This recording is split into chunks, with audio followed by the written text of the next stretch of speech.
Eu identifiquei 3 processos da mesma empresa meu aqui, é o item 243 a 245, que é decadência também. Então, dá para a gente fazer ele com maior celeridade. Então, eu vou fazer eles primeiro, tá? Então, não, mas eu não coloquei isso aí na pasta ainda não. Não. Então, vamos continuar com os ideias que a gente já estava fazendo. Matheus, eu pedi para você fazer o West, não foi? Exatamente. West, pode fazer. 139 da pauta, West. 139.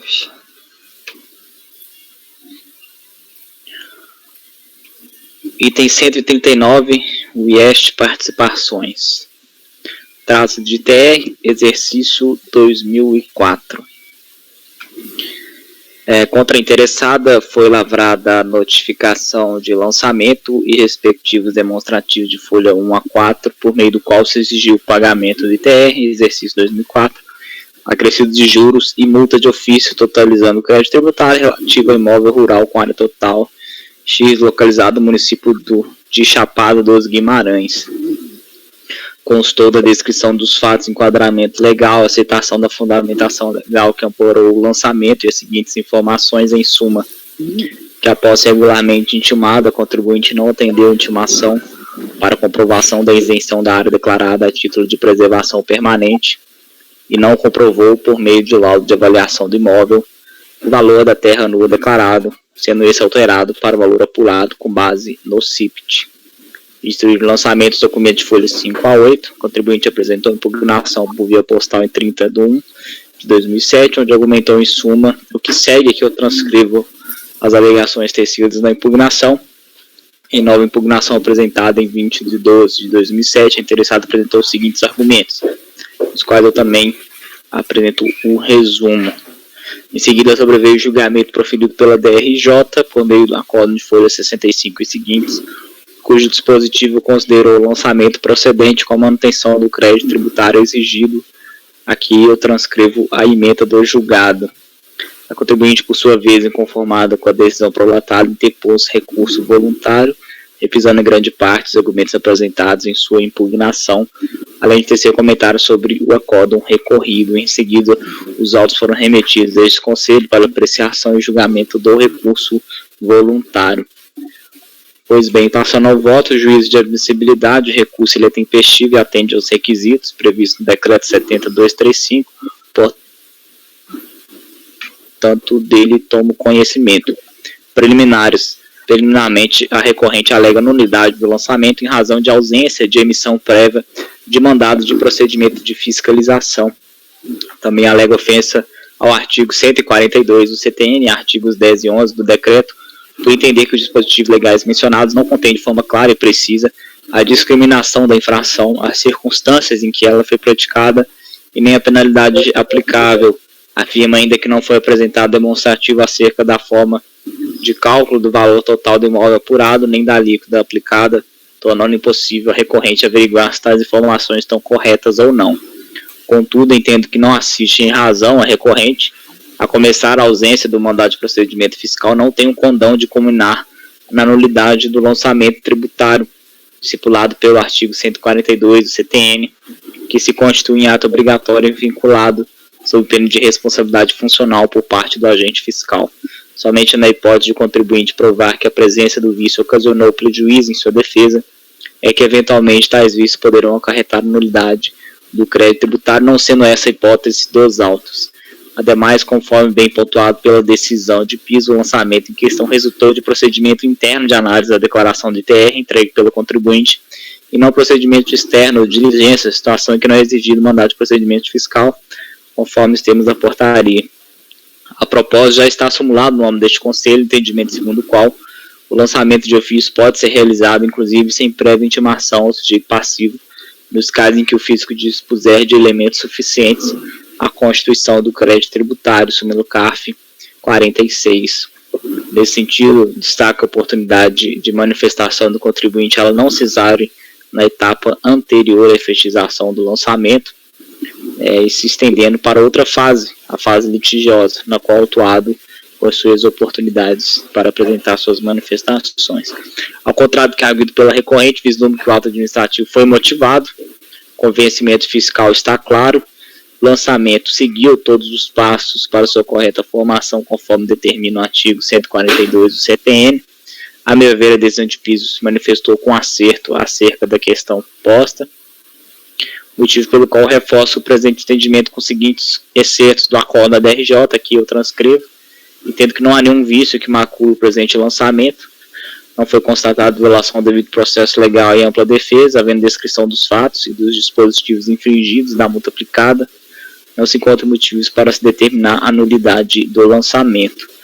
Tendo o fiscal demonstrado de forma clara e precisa os fatos, oportunizando ao contribuinte o direito de defesa, entendo que não há que se falar em nulidade, incumbe ao autor o ônus de comprovar os fatos constitutivo do direito alegado, cabe, portanto, ao contribuinte o ônus de freitar a acusação fiscal devidamente motivada, apresentando os argumentos pelos quais entende que o presente lançamento merece ser declarado improcedente, não sendo o caso de decretar a nulidade do auto preenchidos os requisitos do artigo 142 CTN. Dessa forma, eu afasto os preliminares suscitados pelo recorrente e passo a analisar o mérito.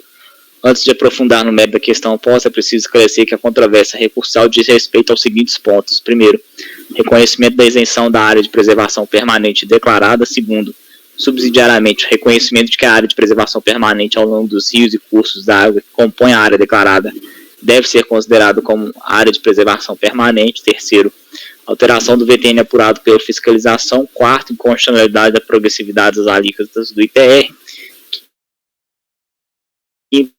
A sensibilidade da multa aplicada de 75%, sexto, possibilidade de aplicação dos juros Selic, sétimo, produção de qualquer prova enquanto não houver decisão definitiva acerca do lançamento. Ao que passa a analisar.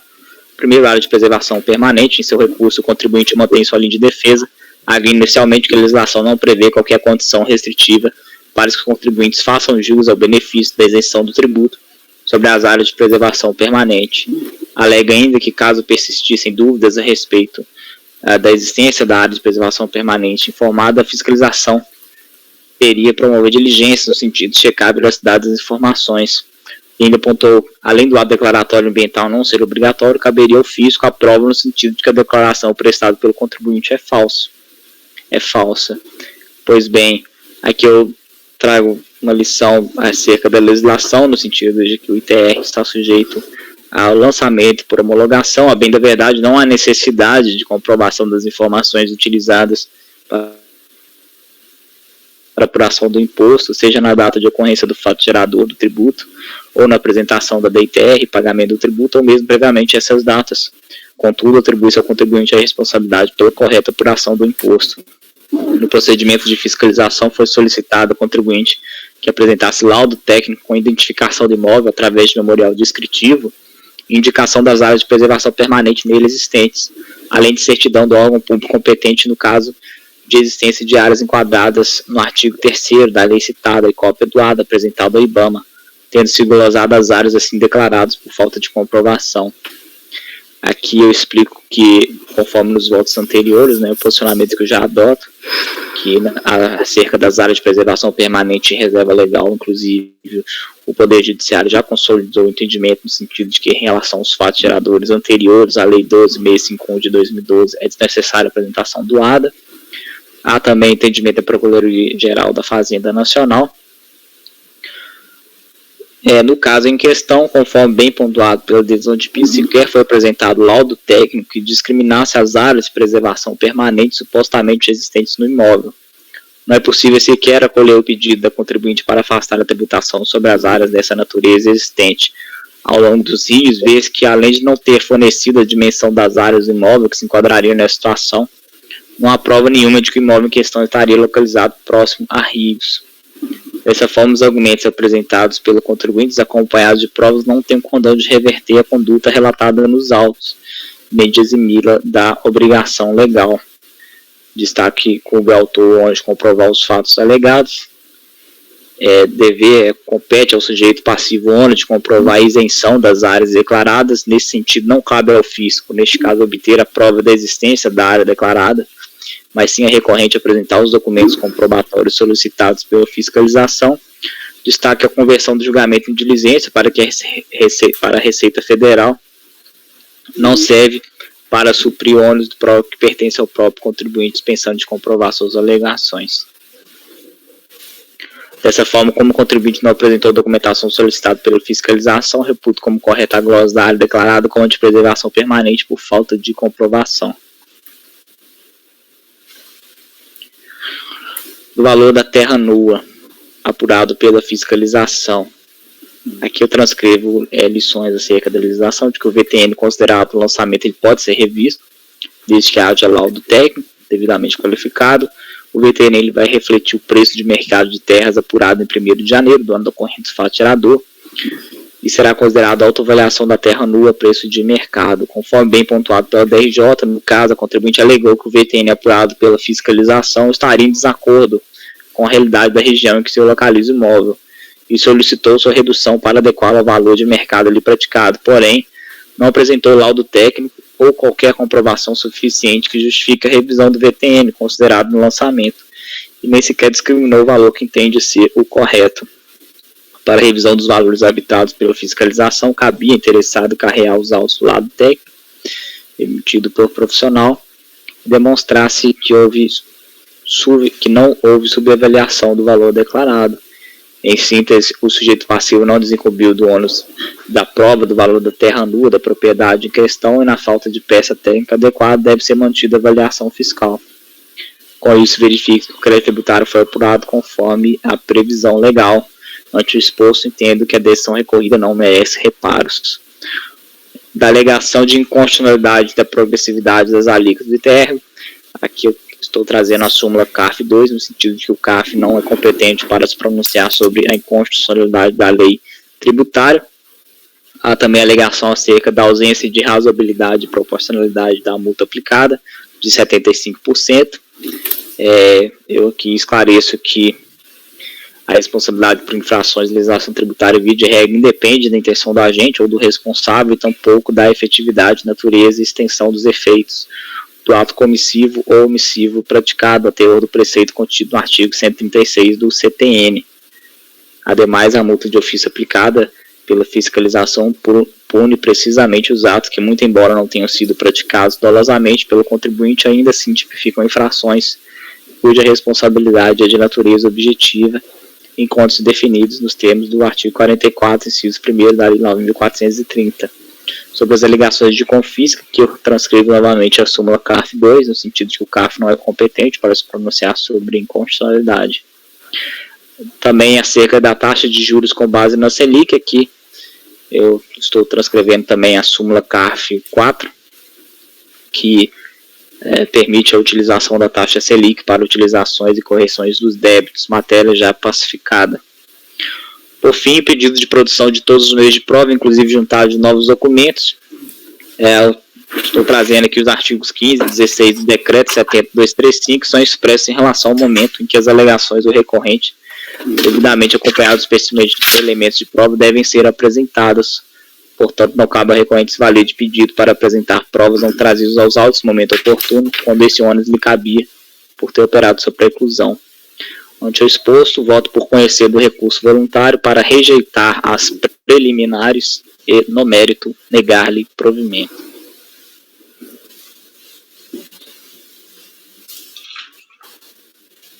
Perguntas?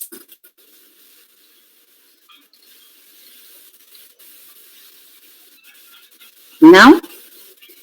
Votamos? Cleberson. Acompanho o relator. Pinheiro. Eu acompanho o relator pelas conclusões, em razão do ADA, já é conhecida. Eu não adoto essa linha do parecer, eu entendo que é exigível para a área de preservação permanente. Mas pelo fundamento, é o mesmo resultado. Aí já votou, Rodrigo? Somando, né?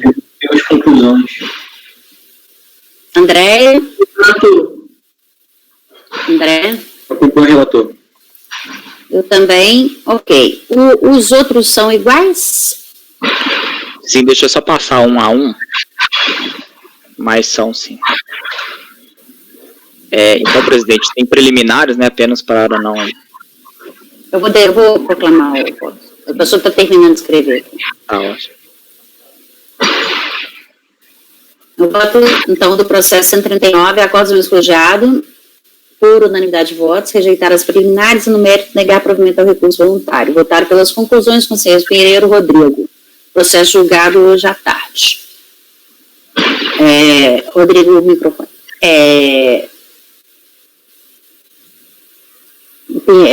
Matheus, os outros são mesmo?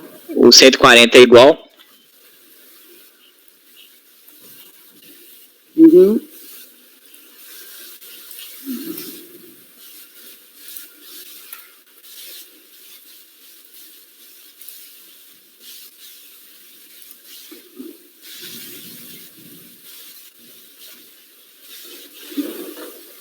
O 141 também.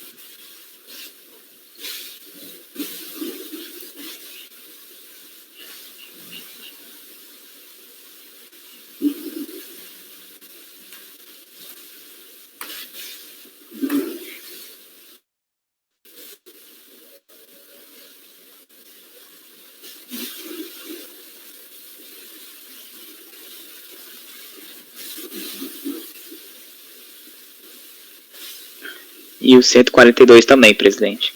Ok. Então, mesmo julgamento do 139 ao 142. Doutor Cleberson, outro aí também que é da mesma empresa. Jaime, tá bom? O PR também?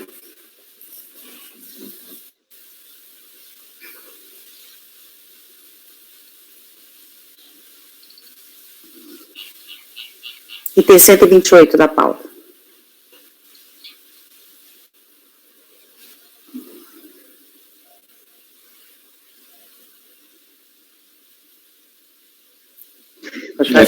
Só mais um momento. Uhum.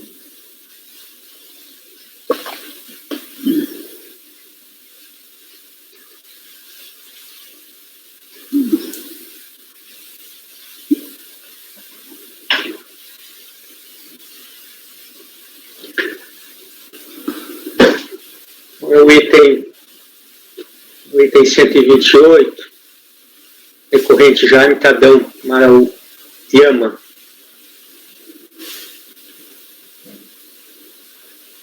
Neste caso, exercício 2003, a impugnação foi julgada improcedente, mantendo-se integralmente o lançamento pela decisão da DRJ. O procedimento de revisão refere-se à fazenda Morungaba, localizada no município de Indaiatuba, São Paulo, estado de São Paulo, com área total de 182,4 hectares. Foram glosadas área de preservação permanente, 36 hectares, área de utilização limitada, 70. Além disso, não restou comprovado o VTN por meio de laudo técnico em conformidade com as normas da ABNT, razão pela qual foi arbitrado o VTN, a partir dos dados do CIPT. Interposto o recurso voluntário, os argumentos em síntese são os seguintes. A propriedade rural possui um total de 36,49 hectares de área de reserva legal, devidamente averbada essa área no cartório de registro do município da Indaiatuba, da comarca de Indaiatuba, em 29 de setembro de 2008. Para fim de exclusão da área tributável, é suficiente a existência da área, segundo a definição do Código Florestal. Prescinde a apresentação de ADA ou mesmo da averbação na matrícula do imóvel. Não há respaldo em lei para pedir a isenção por falta de averbação ou mesmo sua averbação tardia. O grau de utilização efetiva da propriedade é de 87,4%, o que implica uma alíquota de apenas 7 centésimos para apuração do valor do imposto. A Fazenda Morungaba possui uma área aproveitável de 142 hectares, com 10 desses hectares destinados a produtos vegetais e 114 destinados a pastagens de animais, considerando a existência de arrendamento para a atividade rural. O VTN deve ser ajustado conforme laudo de avaliação anexado aos autos. Esse é o relatório, presidente.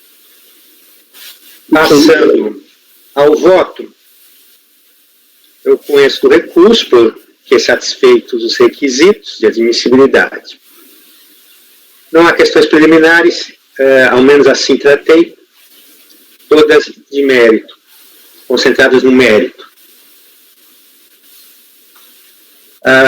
Digo do início, então, que foi solicitado pela fiscalização a comprovação da área declarada de preservação permanente,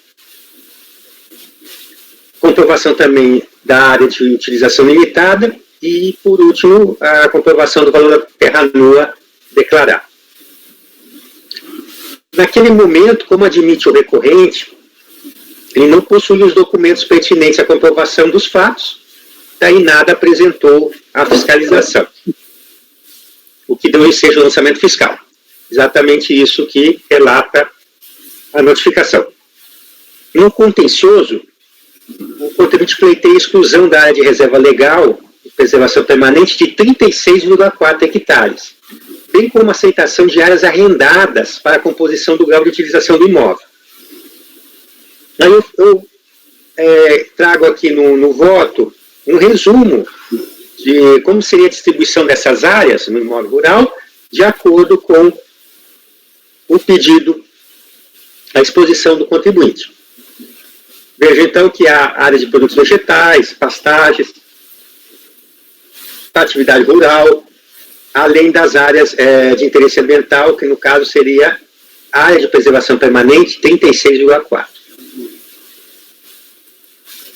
Pois bem, então, analisando o pedido, eu cito o artigo 147 do CTN, nós já mencionamos muitas vezes, né, nessa reunião, sobre a possibilidade de retificação da declaração por iniciativa do próprio contribuinte, do próprio declarante, no caso, quando visa incluir ou alterar a área utilizada para a atividade rural, que essa inclusão ou alteração implica redução ou exclusão do tributo.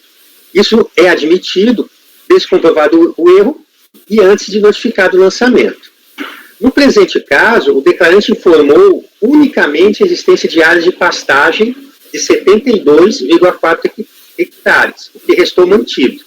Então, na declaração prestada, que foi objeto de revisão, a utilização como área aproveitável do imóvel se limitou a áreas de pastagem de 72,4 hectares. E isso não foi objeto de glosa para fiscalização. Após a notificação, entendo inviável a pretensão do contribuinte de reduzir a área não utilizada para atividade rural, ou seja, aumentar a área utilizada, para incluir, então, 10 hectares de área plantada com produtos vegetais e aumentar a área servida de pastagens de 72,4 para 114. Exatamente porque isso deveria ter sido feito um pleito já para antes do lançamento, antes do procedimento finalizar por parte da fiscalização. Aliás, o pedido transborda dos limites do litígio instaurado com a notificação, resultado da revisão da declaração, visto que o procedimento fiscal manteve inalterada a distribuição da área do imóvel utilizada para atividade rural, tal como declarado. Ele só alterou as áreas de interesse ambiental, glosando as duas áreas informadas. Por outro lado, o contribuinte declarou área de preservação permanente de 36 hectares e área utilizada de utilização limitada de 70.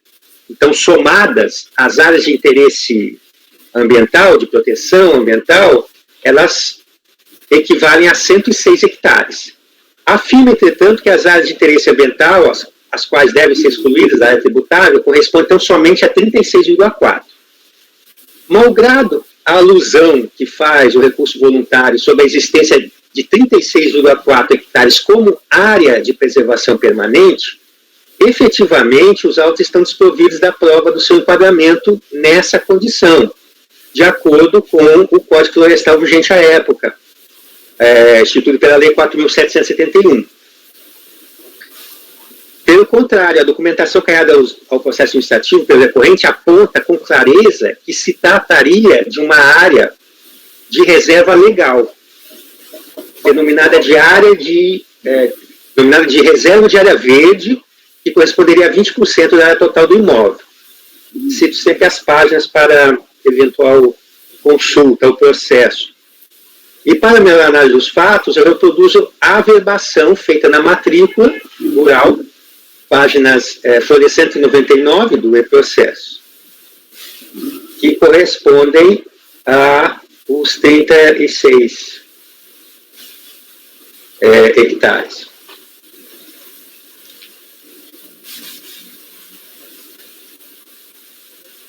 E, na sequência, então, a análise padrão, que já feita em outros votos, quais seriam os requisitos, né, para a exclusão de uma área de reserva legal. Dentre eles está a averbação tempestiva em relação ao fato gerador, ou seja, até o fato gerador. Antes do fato gerador, melhor, até o dia anterior. Sendo que esse ato de averbação, ele é dotado de eficácia constitutiva. Jurisprudência do CAF, nesse sentido, da Câmara Superior, jurisprudência do STJ. Segundo a peça de recurso voluntário, a averbação foi feita à margem da matrícula do imóvel somente no dia 27 de setembro de 2008, ou seja, posteriormente à data do fato gerador.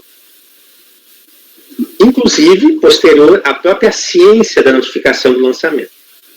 Por fim, o recorrente costura a revisão do VTN arbitrado, a partir de um laudo de avaliação do imóvel que foi juntado somente por ocasião do recurso voluntário.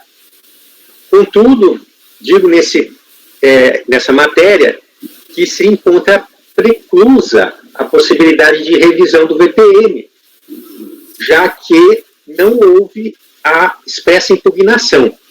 A decisão de piso considerou a matéria do VTN não impugnada pelo contribuinte. E digo que agiu bem o acordo recorrido, basta ver a peça de impugnação que eu copiei o trecho. E nesse caso, desse aqui, na impugnação, há um tópico, o preço da terra nua, e tem essa observação, que está aí na página, na minuta do voto, questionando, né, no caso, possivelmente o advogado que elaborou a peça, questionando ao proprietário se iria impugnar o VTN e, em caso afirmativo, ele precisaria dos subsídios necessários para a elaboração da impugnação. Então, eu deixo de impugnar, ao deixar de impugnar o arbitramento do VTN, ocorreu a preclusão do direito de fazê-lo por ocasião da interposição do recurso voluntário. Para simplificar, eu estou analisando tudo no mérito, de modo que estou conhecendo integralmente do recurso e negando o provimento. Pergunta, senhores? Não? Então, votamos. Matheus. Estou de acordo, presidente. Pinheiro. Acompanhe. Aide. Rodrigo. André. Acompanho. Ok, obrigado também. Então, após o ensujado, por unanimidade de votos, negar provimento ao recurso voluntário. Na sequência, doutor Clebson, 129 e 130 é o mesmo tratamento?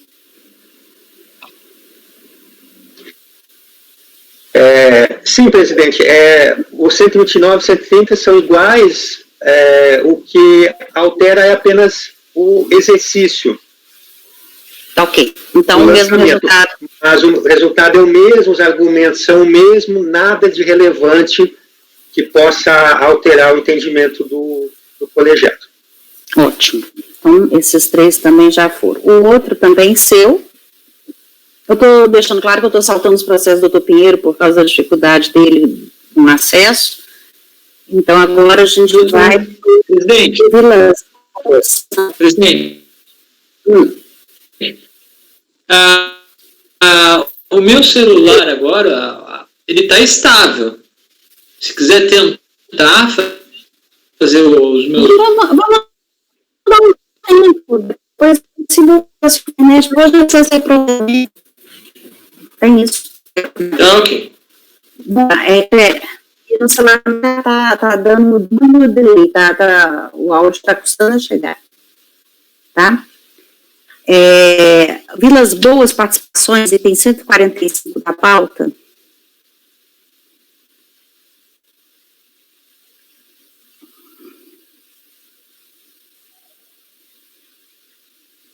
Um momento, por favor.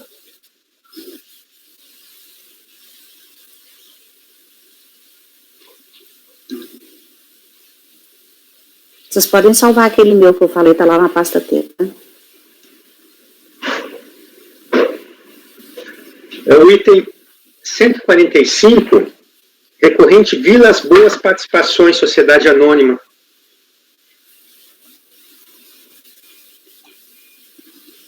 Nós temos aqui ITR, exercício 2003, também esse primeiro processo. Os demais são exercícios seguintes. A impugnação apresentada pela pessoa jurídica foi considerada improcedente pela Delegacia de Julgamento. Trata-se de revisão da declaração do imóvel Reserva Pontal do Jaburu, localizado no município de Nova Crixás, no estado de Goiás. Área total, 3.872 hectares.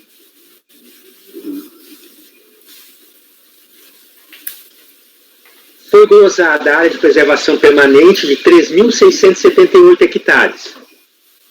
No caso, o imóvel 3.872, glosa da área de preservação permanente integral, mais de 3.678.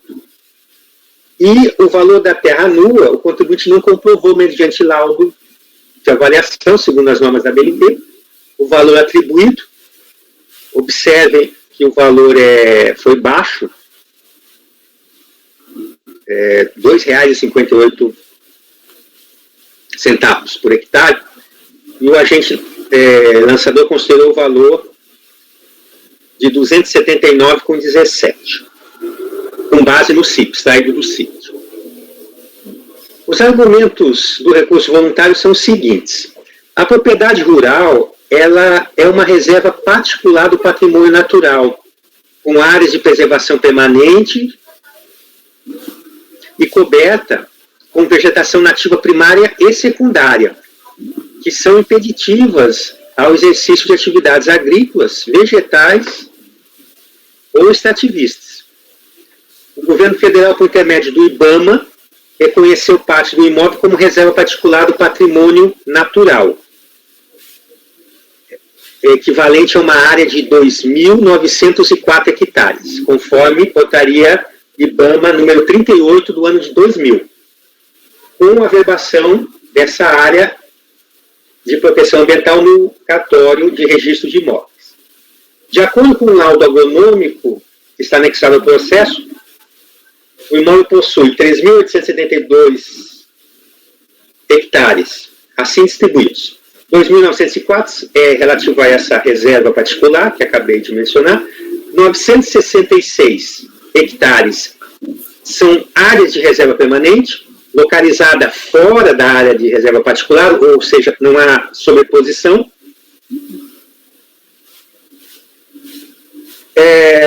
Dos 3.872 hectares, 3.870 hectares são de vegetação nativa, seja dentro da reserva particular ou fora dela, 2.439 estão dentro dos limites de uma área de proteção, denominada de meandros do Araguaia, né?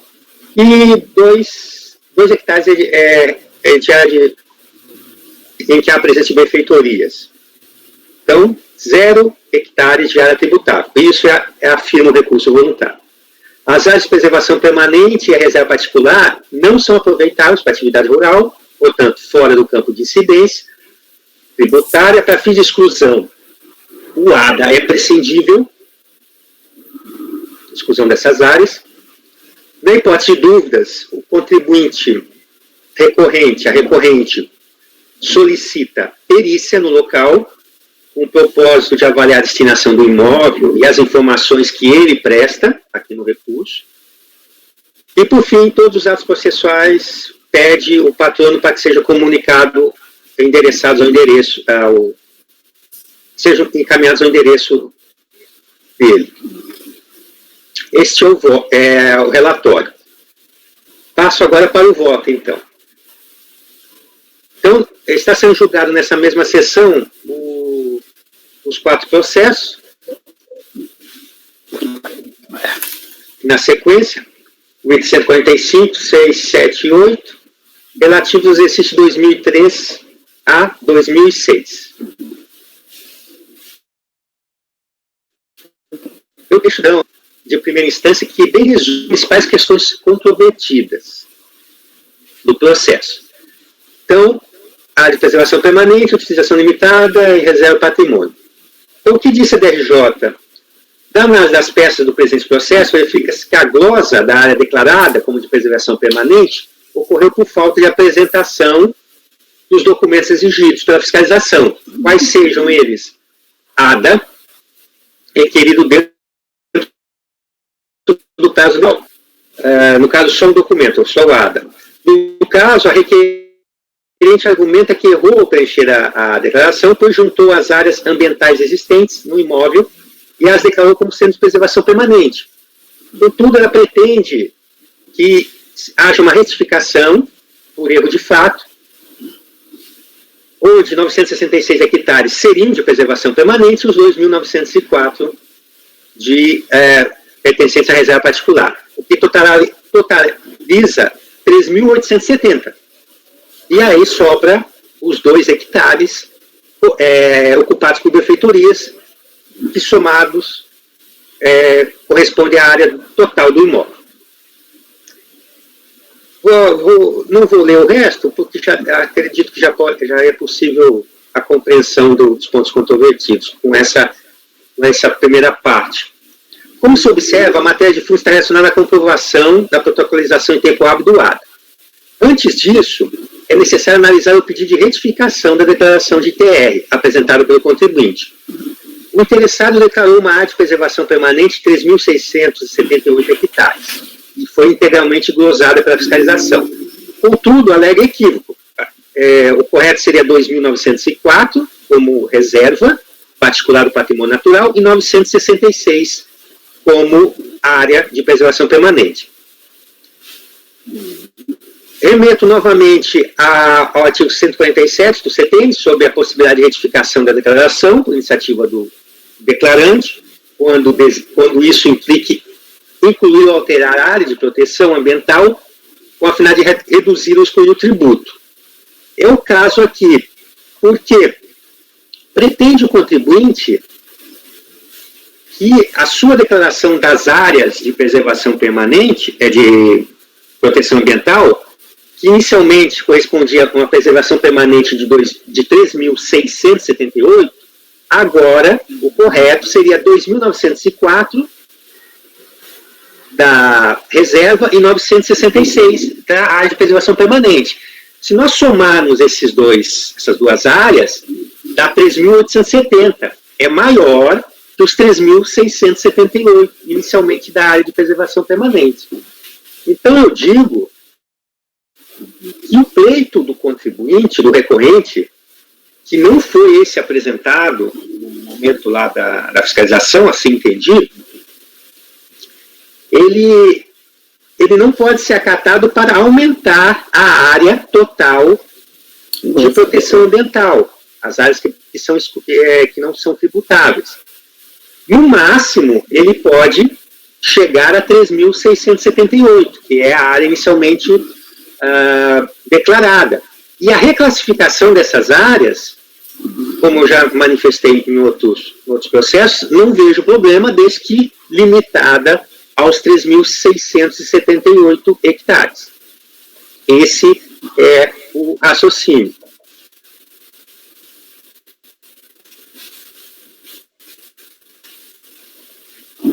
Pois bem, em relação à reserva particular do patrimônio natural, eu faço uma breve descrição do qual seria a definição, com base na Lei 9.985 e no Decreto 1922, no âmbito federal, que tratam desse tipo de área. Também faço uma menção ao regulamento do ITR, que é o Decreto 4.382, de 2002, artigo 10, inciso 3, sobre ADA, e sobre a própria definição, que é uma reserva particular, no artigo 13. E digo, então, que a exigência do ADA, aplicável a qualquer área ambiental, inclusive a reserva e patrimônio particular do patrimônio natural, ela está prevista e é condição para a fruição da exclusão. Assim entendo. Isso como uma regra geral. Porém, com relação aos fatos anteriores ao atual Código Florestal, o CARF tem flexibilizado a obrigatoriedade do protocolo do ADA nas hipóteses de áreas de interesse ambiental, em que ocorre a prévia participação do órgão de proteção, com a verbação posterior do ato na matrícula do imóvel. Um exemplo é a súmula CARF 122, que trata da área de reserva legal. Fazendo, então, com base nesse raciocínio, eu estou dizendo que, com muito mais razão, a reserva particular do patrimônio natural, em que existe todo um processo administrativo anterior junto ao IBAMA, destinado ao reconhecimento da área privada pelo órgão, de sorte que o condicionante formal do protocolo do ADA para a exclusão da área tributável é devidamente suprido por outros documentos válidos. Nessa linha de raciocínio, eu copio um acórdão, uma ementa de um acórdão da segunda turma da Câmara Superior de Recursos Fiscais.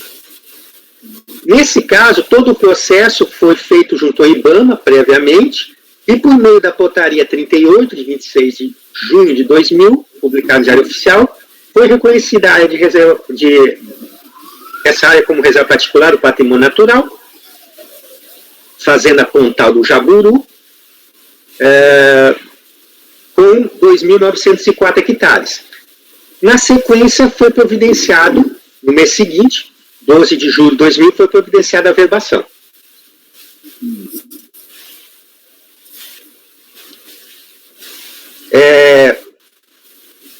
Complemento também dizendo que o laudo técnico trazido, agronômico, que é de 2009, ele confirma essa existência da área de reserva particular do patrimônio.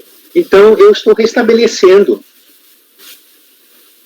uma área de 2.904 hectares. Ou reconhecendo, talvez seja melhor utilizar o termo aqui, reconhecendo uma área de 2.904 hectares, a título de reserva particular do patrimônio natural, já que inicialmente foi declarado tudo como área de preservação permanente. Bom, quanto às áreas de preservação permanente, o pleito é que se reconheça 966 hectares. Na verdade, segundo o laudo, existe 1.347 hectares, só que é uma sobreposição com a reserva, de modo que ele delimita que somente 966 estariam fora, externos. Pelas próprias características descritas no laudo técnico, eu faço essa observação, eu entendo que a formação dessa área de preservação permanente, ao longo de rios, nascentes e lagos de cursos d'água da fazenda, embora seja o laudo de 2009, mas essa condição também estaria presente em 2003, quando corresponde o lançamento, já que não haveria um tempo hábil para essa vegetação não existir em 2013 e existir em 2009 no momento do laudo.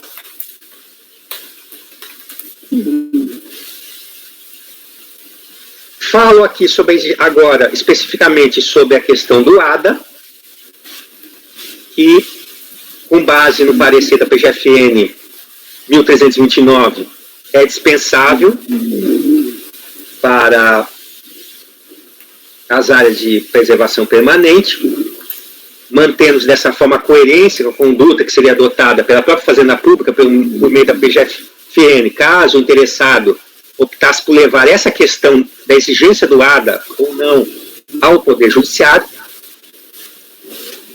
Porém, eu não estou reconhecendo os 966 hectares. Por quê? Porque se eu reconhecer os 966 hectares, eles somados ultrapassarão 3.678 hectares, que é a área original. Então, estou reconhecendo somente o que falta para o somatório, junto com a reserva, de 3.678. E esse valor seria, então, 774 hectares.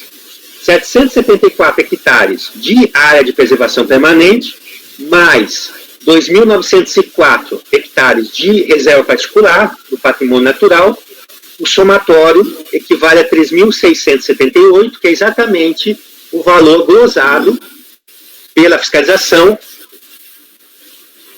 no caso, declarado como área de preservação permanente.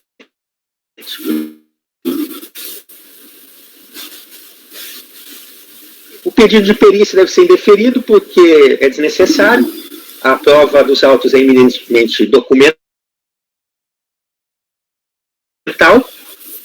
Após o restabelecimento dessa área de 3.678, o grau de utilização e todo o cálculo feito pelo contribuinte vai permanecer o mesmo. Então, não há nenhuma consideração adicional.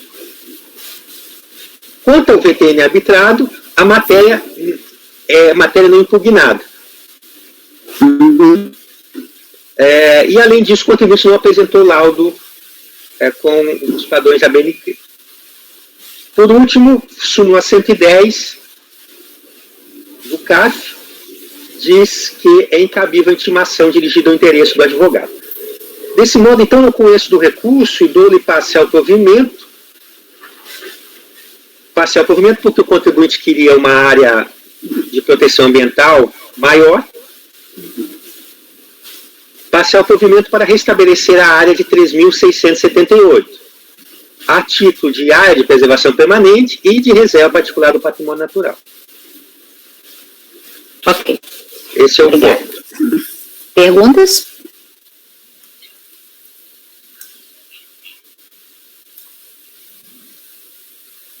Ninguém se manifestou? Votamos?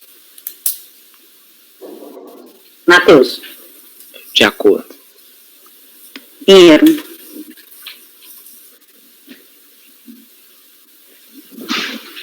Eu restabeleço a área de reserva particular do patrimônio natural. Né? Ela tem registro na mesma linha da jurisprudência para a área de reserva legal. Está averbado na matrícula do imóvel anteriormente ao lançamento. Agora, em relação à área de preservação permanente, eu entendo que é exigível o requisito do ADA. Não aplico o parecer. Qual que é a área de reserva particular mesmo, Cleberson? 2.900. Só um instante que eu tenho que voltar lá para ver. O Cleberson está dando 2.904? 2.904, vírgula 0. Ok. Essa é a reserva particular do patrimônio natural. Certo. Raíde? Acompanho o relator. Rodrigo? Andréia? O relator. André? Acompanho o relator. Eu também. Então, a COSA despejada por maioria de votos, dá provimento parcial ao recurso voluntário para restabelecer a área de 3.678 hectares a título de área de preservação permanente e de reserva de patrimônio natural. Vencidos conselheiros Pinheiro e Rodrigo, que davam provimento parcial em menor extensão para restabelecer apenas a área de reserva particular do patrimônio natural de 2.904 hectares. Certo? Esse resultado, ele se replica nos outros três, Kleber? Sim, se replica nos demais, que são relação ao mesmo imóvel, mesmos argumentos, apenas usando subsequentes. Então, dos 145, 146, 147, 148, mesmo resultado. Ok, obrigada. Tem mais um seu, Cleberson, também de ITR. Só um instante, por favor. Sim. Eu preciso retornar e voltar aqui, porque ele recebeu uma chamada e eu rejeitei, mas caiu muito o som do aplicativo, eu vou ter que dar uma reinicializada. Podemos fazer um breve intervalo? Podemos. Obrigado. 5 minutinhos, por favor, aí, Regina. Ok, encerrando a gravação.